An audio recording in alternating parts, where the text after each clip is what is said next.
أعوذ بالله من الشيطان الرجيم بسم الله الرحمن الرحيم الحمد لله رب العالمين والصلاة والسلام على سيدنا ومولانا أبي القاسم المصطفى محمد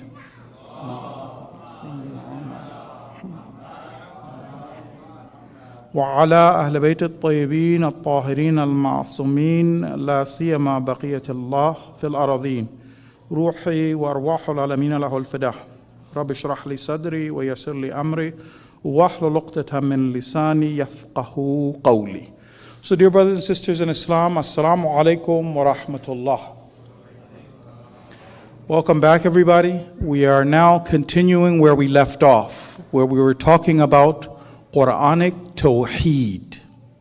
But before we do that, I'd like to remind us all, give us a spiritual reminder of the month that we're about to begin. It's good to know what we're getting into before we get into it, so we're able to take advantage of it to the maximum.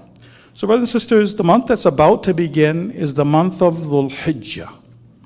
Dhul Hijjah is one of those special months of Allah. Now, this special time began with the month of Dhul Qa'dah. It's a 40-day period. And these last 10 days correspond with the end of the 10 days when Nabi Musa alayhi salam received the alwah. He received the tablets. Now the Urafa give us instructions on how to take the most or get the most benefit from these 40 days that would have began in Dhul Qa'dah. But even then, Dhul Hijjah, the first 10 days are extremely important, so I want to just give some reminders about this. But before that, just a little bit of a reminder about the issue of the communion. When Nabi Musa went to speak to God. It's mentioned multiple times in the Quran, and it said that Nabi Musa began his journey by selecting 70 of the best of his people. According to some, they say there were 700,000 of Bani Israel at that time, and he selected 70 men who were the best of the people. After that, he began his journey. And he took these men and he went to the sacred valley. Once they arrived in the sacred valley, Nabi Musa told them to remove their shoes. And for 30 days and nights, these individuals were praying and worshiping. Especially, of course, Nabi Musa, who's getting ready to be addressed by God himself. What some of the ahadith tell us is this. After the 30 days was over, because originally it was supposed to take place in 30 days, this great event would take place. But Bada happened, right? From our side, from us as human beings, it seems the will of Allah changed. Allah made it, instead of 30, to be 40 days. One ayat of the Quran says, وَوَاعَدْنَا مُوسَى ثَلَاثِينَ لَيْلَةً. We made an appointment for Musa. We appointed for him 30 nights. وَأَتْمَمْنَاهَا بِعَشْرٍ. And then we made it complete by adding 10 more.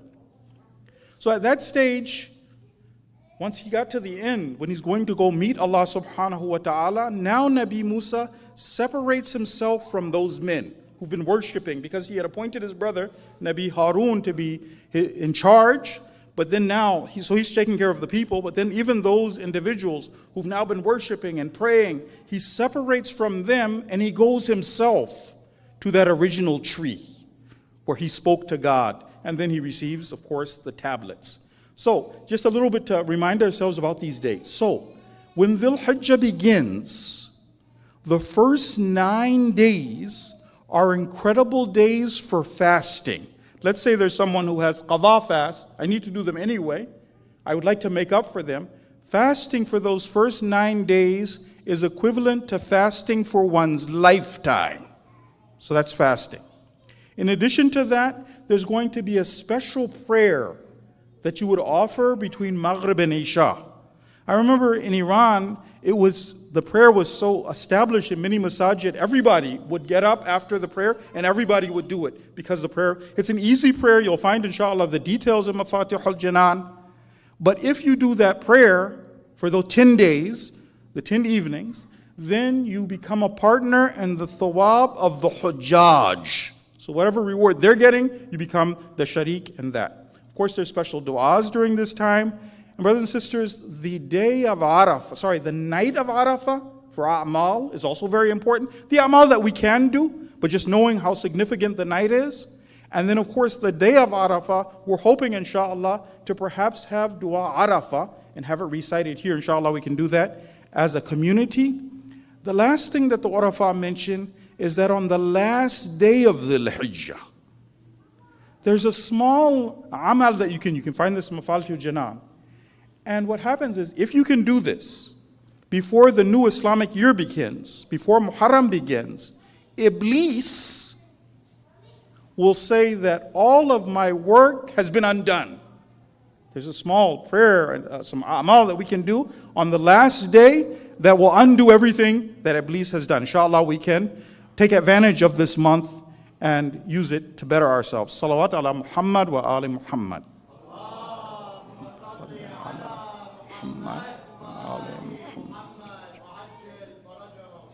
Okay, so now, brothers and sisters, we're going to continue with where we left off.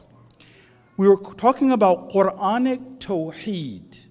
Now, for many people, they have a simplistic understanding of Tawheed, perhaps what somebody would get in a Sunday school. They might think of Tawheed as a mental construct. I believe that Allah is one and not two. I believe Allah is an immaterial God. That's some people's take. But the Quranic take on Tawheed is going to be a game changer that changes everything.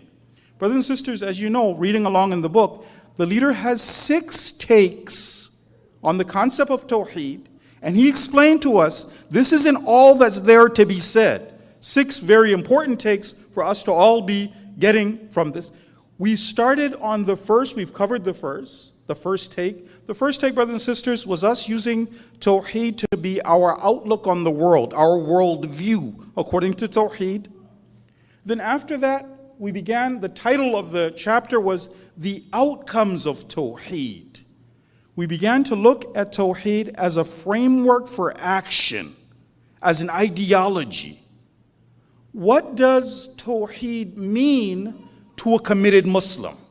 If I'm a committed Muslim, what responsibilities does Allah place on my shoulders if I believe in this? So the simple person, the person who has a simplistic understanding of Tawheed, might think that Tawheed means if it has ramifications, then they're on my personal life, my social life, maybe some small a'mal that I do.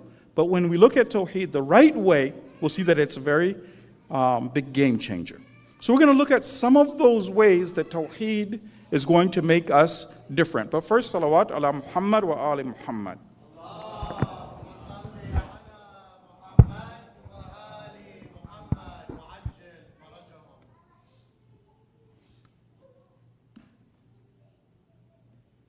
So brothers and sisters, one of the things that we learned about Tawheed, and the leader said this was a little bit of a startling comment.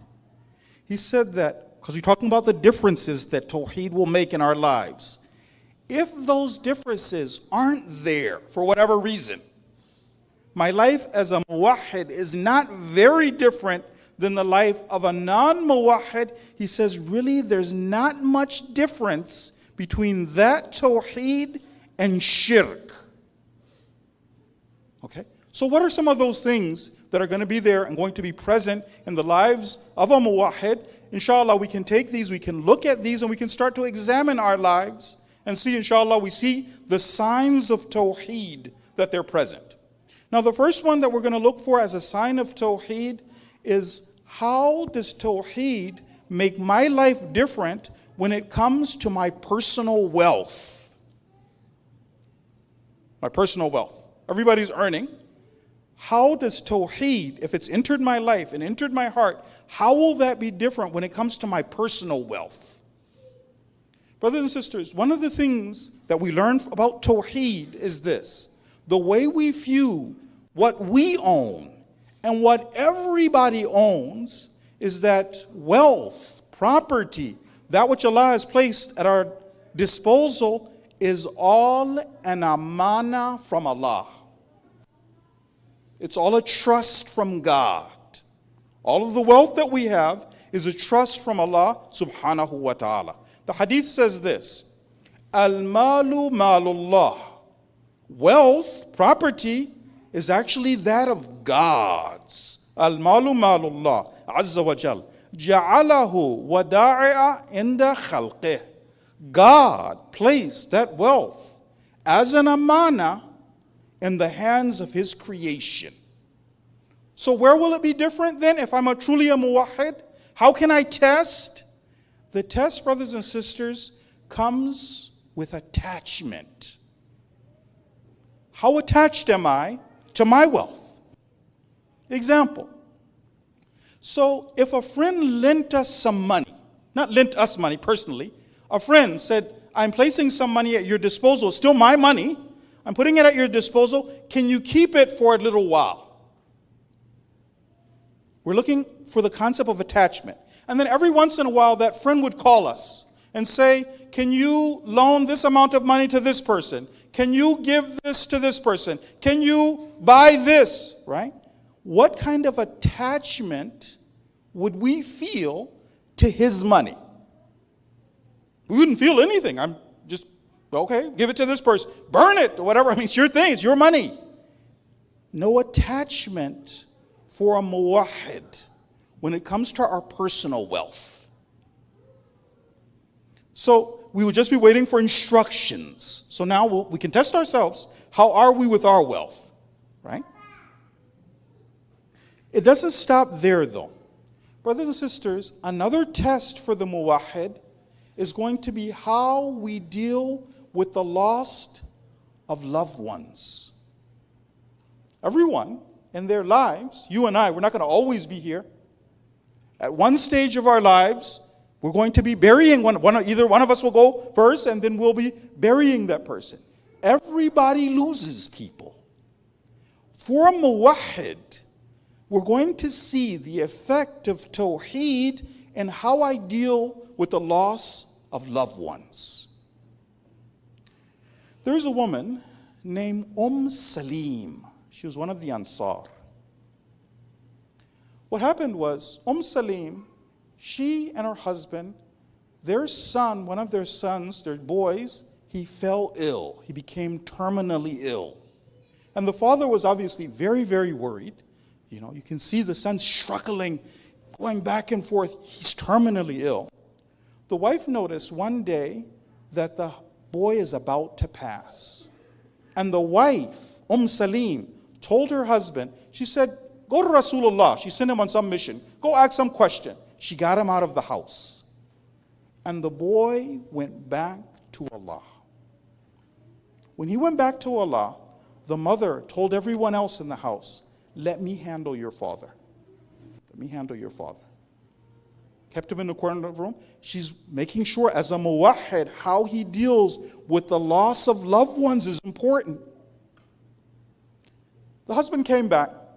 Boys in the house. They still haven't buried him yet. Boys in the house. When the husband comes back, he asks how his son is. And his wife stood at the entrance of his room. She said, let him be. The way that she used, the words that she used, led the man to believe he's resting. Perhaps she said, he's at peace. Something like this. So the husband stops worrying for a moment, and he starts moving on to the rest of the day. They end up having, he says, is there anything to eat? They have a meal together. They spend the evening together. She does all of the things that you normally would do. And then now the mother has a conversation with the husband. She tells him, she says, can I ask you a question? He says, sure. She said that if there were a group of people and their neighbors lent them something, they put it at their disposal. Bismillah, you guys can use this. And they were using whatever that was. They enjoyed it. It was fun. It was great. But then the original owner said, can you return the amana? Can you give that back? And then this family got so angry and upset and why and furious, crying. The husband said, subhanallah, that's so wrong. They're crazy people. The wife said, and we're not crazy, right? He said, no, we're not crazy. She said, your son was an amana from Allah. And Allah took him back. And the husband was stunned. And he said, I'm the man. I'm supposed to have patience. You're this patient. He got up, he made the ghusl, he made salah, and then he went off to tell Rasulullah just what had happened, what his mother had done, a muwahhida, what she'd done. When he told the Prophet was so impressed. He made dua for her. He prayed for that family. He said, "Oh Allah, bless them for that night." And the child that they had as a result of that night became one of the best of the Ansar. So one of the ways that Tawheed affected us was in this loss of loved ones. Inna lillah wa inna ilayhi raji'un. We're God's. He owns us.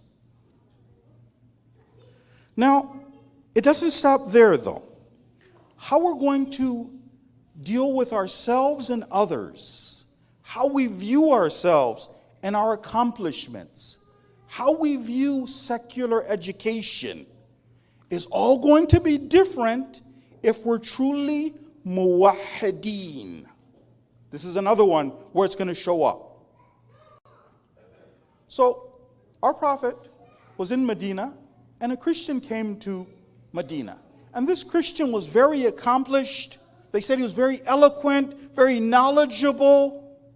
And some of the Muslims, when they saw the secular education, the accomplishments, the eloquence, such a great speaker, some of the Muslims were blown away. And they told the Prophet, "Do you see how intelligent this man is? How I view myself, how I view others, how I view my achievements." The Prophet said, "Ma, silence. Inna al-aqil man wahhada Allah wa amila bi ta'atih." The person who's intelligent, who's accomplished, is the person who considers God to be one, Tawheed, and acts according to His instructions. So how I view myself, how I view others, do I see myself as accomplished? The hadith is, Al-aql ma ubida bihi ar-Rahman. Aql, intelligence, accomplishments, ma ubida bihi ar-Rahman, is that through which Allah is worshipped, the Rahman is worshipped. Waqtusiba bihi al-jinan, and paradise is earned. That's the measuring stick, if I'm truly a muwahhid. Another way that Tawheed will show up if we're really muwahhideen is going to be how we deal with lost opportunities and mistakes. There are times when people make mistakes. They lose out. Big mistakes. How the muwahhid views lost opportunities and mistakes is completely different to the non-muwahhid. The muwahhid, and this is a measuring the measuring stick for us. The muwahhid never despairs. No matter what happened, great opportunities, I didn't do it right, I blew it. If I'm truly a muwahhid, it's a different take. Example. So, the way that we believe, a muwahhid believes in God, is that God is the person, or God is a God of second chances, a God of miracles. Amirul Mu'mineen says it best. He's addressing Allah subhanahu wa ta'ala, and Amirul Mu'mineen addresses God in this way. How do I view mistakes that I've made in the past? Ya rada ma qad fat. Allah is the one who brings back things that were lost. I lost that opportunity. I blew it. I wasn't good enough. I wasn't perfect. I wasn't a great muwahhid. If I'm truly a muwahhid, does despair come into my heart or not? This is the measuring. I want to give you an example of somebody where this happened in their real life. And this example, brothers and sisters, is to kind of let us know what can be done if we do our job. So brothers and sisters, we believe that the shuhada of Karbala are the greatest human beings to ever walk the earth. The shuhada, we say even our own shuhada, they are maybe better than the shuhada who were with Rasulullah in Badr or Hunayn. But they're not better than the shuhada of Karbala. No one is. No one ever will be. Now, were the shuhada of Karbala, were they perfect? Or did they make mistakes? Some of them had made mistakes in their lives.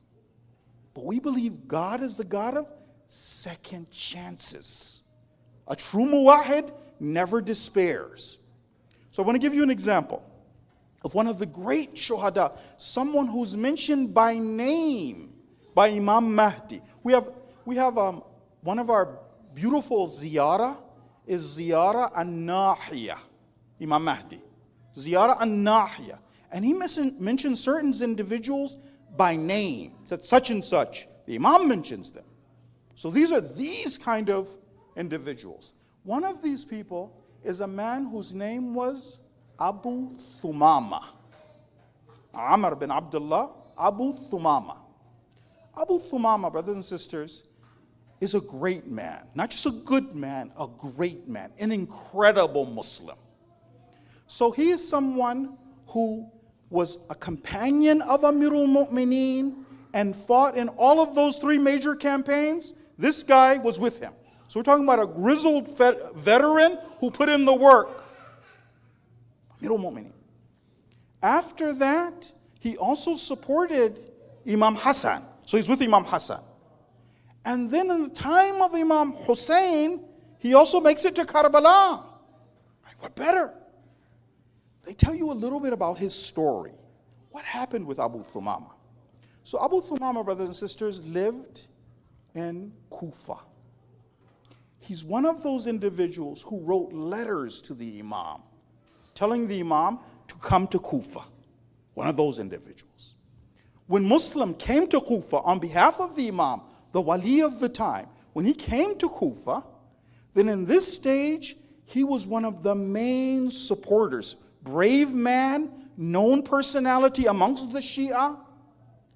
He was a weapons expert. And people would come and deliver money that was supposed to go to Muslim. A Muslim had put him in charge. The money would be at his disposal. He would be passing out. He would be buying the weapons. When the Qiyam of Muslim happened, the uprising, when they go and surround the Dar al-Amara, when they go and surround the palace of Ubaidullah, at this stage, he's one of the 4 commanders. Because Muslim had 4 commanders. One of the 4 commanders is Abu Thumama. They come to the palace, and there is what I mentioned last week. The people abandon the wali of the time. Tawa stood up, she supported, the people abandoned. And we don't hear about Abu Thumama supporting. That's a big mistake. Did Abu Thumama lose hope? Did he despair? I didn't support the wali of the time. What a terrible mistake. Muslim, nobody there. Did he despair? Did he beat himself up? No. They were looking for him in Medina and Kufa. The authorities were looking for him. The people who were part of the Qiyam, they were looking for him. He hid, and then he escaped, and he made it with Imam Hussein. He met Imam Hussein before he even came to Karbala. So let's say 1 or 2 days before the Imam arrives in Karbala, Abu Thumama is there. And then you see him there. He was someone who, when Ubaidullah bin Ziyad had sent Umar bin Sa'd with all those individuals, and the 2 armies are facing one another, and Umar bin Sa'd sent a messenger to go speak to Imam Hussein. Abu Thumama saw that man was from Kufa. He recognized him. He said, Kathir's coming? He said, no way, I can't let Kathir come and meet the Imam. He goes to meet Kathir. He says, you can't come to meet the Imam. He says, unless you drop your weapons. Kathir refuses. He says, well, I'm going to hold on to your sword, and you go meet the Imam. The man ends up going back. Abu Thumama is one of those individuals who, after the main battle began, right, arrows were coming. 50 of the companions were lost. Then it started going to the one-on-one battles. 2 individuals go out, 1 individual goes out, until the time for Dhuhr comes. At the time of Dhuhr, Abu Thumama is the one who tells the Imam, it's time for Dhuhr. You're surrounded, there's no way that you're going to get out, but I want to pray this last prayer behind you. The Imam says, you're right. He says, may Allah make you, Ja'alak Allah min al-musallin, al-dhakireen. He's this guy. And he fights, and later, eventually after the prayer, he's killed. So Abu Thumama made it. Following the wali of the time and connecting the dots is that important. It can make up for mistakes. Makes up for mistakes. Of course, brothers and sisters, this doesn't mean we want to make mistakes and then make up for them. Right? We want to always connect the dots. We want to always know who the wali of the time is. We want to always be there defending and supporting. Right? There's another story, the Ahlul Bayt. So the same Ahlul Bayt who've taught us this, you never despair. Ya rada ma qad fat. Right? God makes second opportunities come. They've also taught us the following point too. A muwahhid always wants to take advantage of good opportunities. Example. So what happened was, one of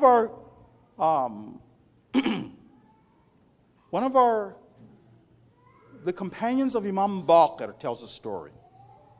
Imam Baqir. Quran tells us, as-sabiqun as-sabiqun. That's who we're trying to, as-sabiqun as-sabiqun. He tells the story. This companion of the Imam, Imam Baqir, says this. He says that I was sitting with the Imam and I told him that there's so few Shia who recognize the wali of the time and are ready to do their responsibility, that if all of us sat and all of us ate a sheep, we wouldn't finish the sheep. There's so few of us. The Imam said, you want to hear something that's even more strange? What else is more strange than that? The Imam explained that after Rasulullah, everyone left except for, and the Imam put up 3 fingers. Everyone left except for 3. Salman made it. Miqdad made it. Abu Dhar made it. The person said, but Ammar made it. The Imam said, Ammar? Yes, he did. And later, Ammar died a shaheed. The guy who's telling the story says, in my heart of hearts, I thought to myself, well, what better? You connect the dots. Wali of the time, you die a shaheed. He said, the Imam read my mind. He said, you think Ammar is like the other 3? He said, hot. Never. The person who connected the dots and knew, not the person. Right? So, brothers and sisters, we don't want to say, well, Allah is the God of second chances. Well, I'll drop my guard. No. The idea is always to connect the dots, always to be doing our responsibility. Salawat, please. Allahumma salli ala Muhammad wa ali Muhammad. Now, up until now, we've been talking about the outcome of Tawheed. If I'm a muwahhid, if I truly believe in Allah, what will it do to me? There's going to be a practical difference between me and a non-muwahhid. We talked about earning. We talked about loss of life or property, how we feel about our personal wealth, opportunity, lost opportunity. There are other areas, other dimensions where Tawheed is going to show up if it's truly in our hearts. One of those areas is going to be in our social lives. Socially, also, Tawheed is going to demonstrate itself. If you have a community a society which is founded on Tawheed, then suddenly all of the racial barriers disappear. All of the ethnic differences disappear. All of the social differences, one person's from this class, one person's from that class, all of that disappears. The way that a Tawheedi society lives is like this hadith from Rasulullah. The Prophet says, Kullukum min Adam. Each and every one of you, our father. Wa Adam min Turab. And Prophet Adam was made of dirt. So a Tawheedi society is going to be one like that. Classes, ethnic differences, all of that stuff gets washed away in the water of Tawheed. This is one of those areas that you see Muslims struggle with. It's easy to say, but a real muwahhid looks at taqwa. The taqwa of an individual is all that I see, all that I judge by. The closest person to God, inna akramakum inda Allah atqakum. However much God is present in your life, not your money, not your status, not who you're connected to, not your family. We talked about it a little bit when we talked about the concept of Tawheed as a worldview. We said that there was one camp, which was God himself, and then the other camp was everyone and everything else. Everything else is a slave of God. We're all partners in ubudiyah. So that's another one of those areas where that comes. Now, brothers and sisters, our social and political lives also differ if we've embraced Tawheed. If Tawheed is present in my heart, then socially and politically, I'm going to be different. One of the areas that Tawheed's going to manifest itself is not only my own community, but how I feel about the global community. A person who is a muwahhid feels responsible to liberate the globe from tyranny. What is Tawheed? Tawheed, brothers and sisters, means that Allah and Allah alone rules every aspect of my life, whether it's my personal wealth, whether it's my interactions with others, whether it's international politics, everything, whether it's who rules, everything is determined by God. We're going to cover the ayat later, but serving and believing in and following a system, even a government, other than one that has been sanctioned by God is oppression, dhulm. Someone needs to be liberated. There's another story that they tell. This story is about a Muslim soldier who goes to meet a Persian king. So the Muslim armies have arrived in Iran, and now there's going to be high-level diplomatic discussions between the Persian king and the Muslim army. So the Persian king, expecting that it would be a normal meeting, is sitting there in his robes and his thrones and his expensive Persian carpet and decked out. We're going to meet the other side. And the Muslims sent a man named Rabi'i ibn Amir. Now Rabi'i, brothers and sisters, came in completely simple, still wearing his battle gear, sword, speared, riding his horse, and he comes over to meet the Persian king. When he came to meet the Persian king, then he came fully armed, still had his battle helmet on. And the people who were there, they said, well, you can't come and meet the Shah like this. You have to take off that helmet. You're in the presence of the Shah. And the Muslim soldiers said that, I didn't come here on my own. You invited me. No intimidation, no diplomatic protocol. If you don't like it, I'll go back. And the Shah told him, he said, let the soldier come as he is. So they said that the soldier came in, And he stalked his way right up to where the king was. They said his spear, he was poking it in the Persian rug and walking as he came right up to the thing. Unintimidated, this civilization, the kingdom, the money. Not intimidated at all. When he got close to the king, then the king said, "What sends you guys? Why are you here?" And the Muslim said something. He said, "God sent us. لِنُخْرِجَ الْعِبَادِ." In order, so I said, لِنُخْرِجْ مَنْ شَاءَ مِنْ عِبَادَةِ الْعِبَادِ. He said, why are we here? God sent us. Why did God send us? To deliver, to rescue whoever is willing, مِنْ عِبَادَةِ الْعِبَادِ, from worshiping other people.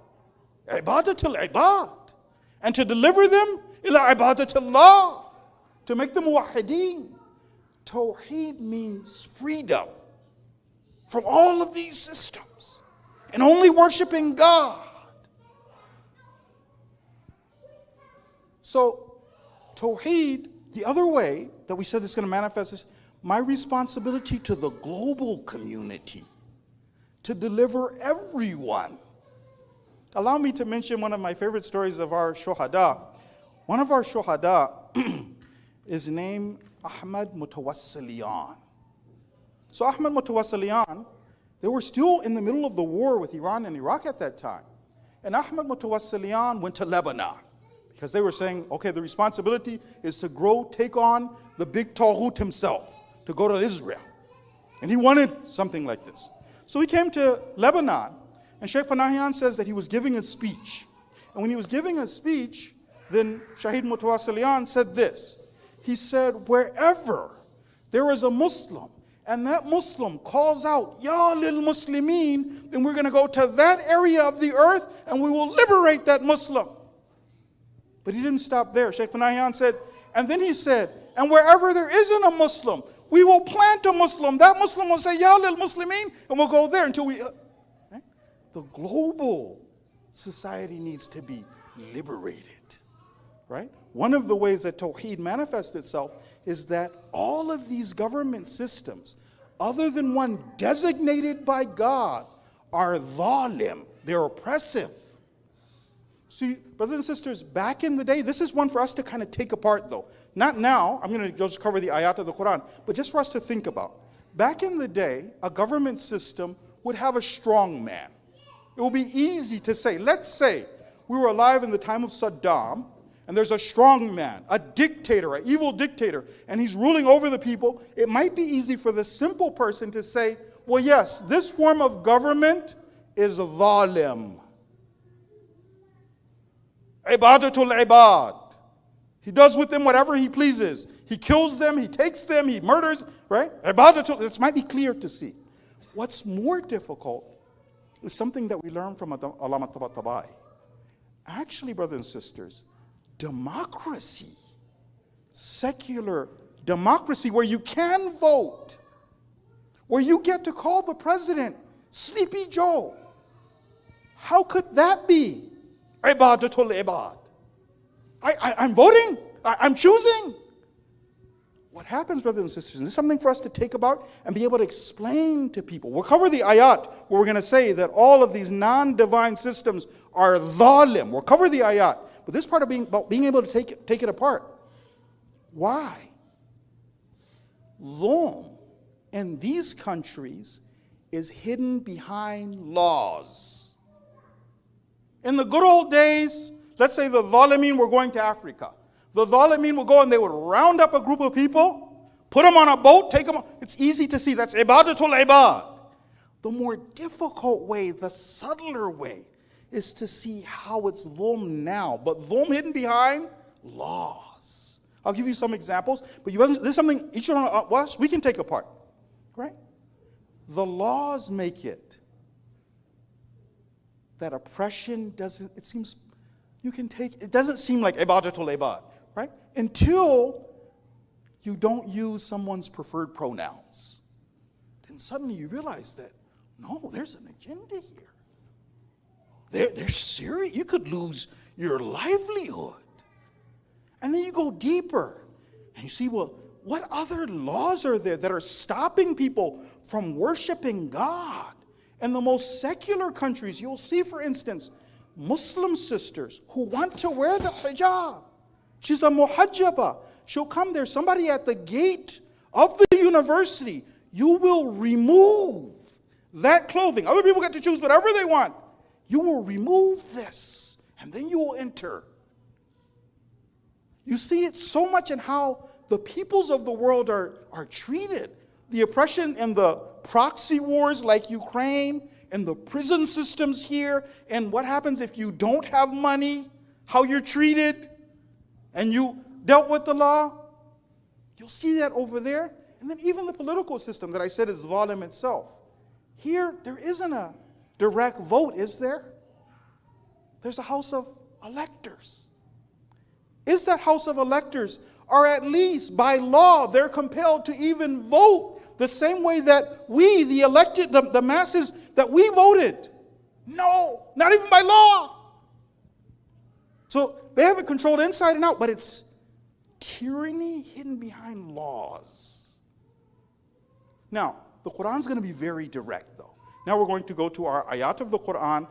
Remember the concept. We're going to go to Surah Baqarah, but the concept is going to be taking someone to allow that person to rule in the stead of God is shirk, is dhulm, it's oppression.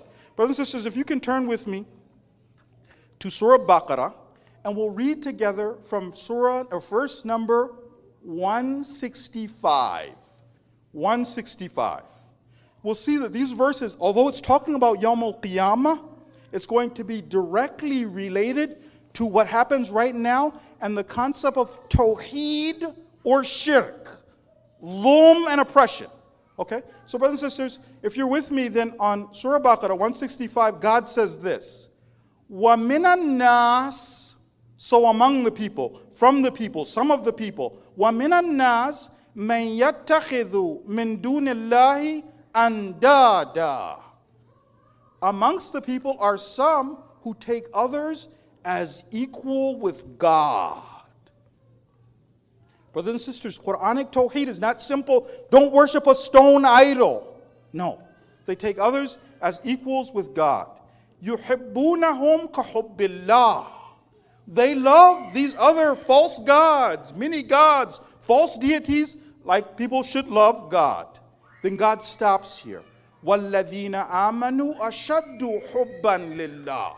But those who are believers, they love God more. You can't compare the love of a muwahhid for God to these false gods, whether it be the God of the nafs, or these external gods, a stone god, or human gods. God now takes us to Yawm al-Qiyamah, to the day of judgment. And now on Yawm al-Qiyamah, everybody's standing there. The good guys and the bad guys. Muwahhideen, non-muwahhideen. You can see the blessings of paradise. You can also see the chastisement of hell. At this stage, God says, وَلَوْ يَرَى الَّذِينَ ظَلَمُوا. If those who had done dhulm, right? We said that taking these non-divine systems, these secular democracies, these Bidens, not only the Saddams, and right? وَلَوْ يَرَى الَّذِينَ ظَلَمُوا. If those who had done dhulm, if they saw, إِذْ يَرَوْنَ الْعَذَابِ, when they see the chastisement of God, and they come to a realization. So they see the chastisement of God. Where do they come to this realization? أَنَّ الْقُوَّةَ لِلَّهِ جَمِيعًا. That all power belongs to God.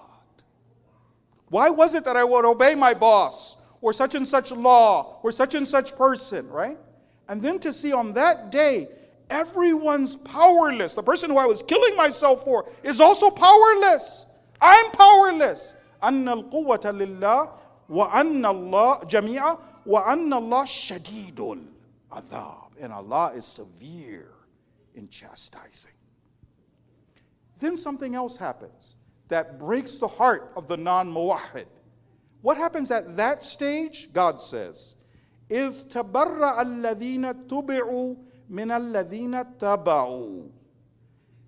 those who were followed distanced themselves from those who followed them. Some people were loyal soldiers following the Tawheed. We voted in last election. We believe in change.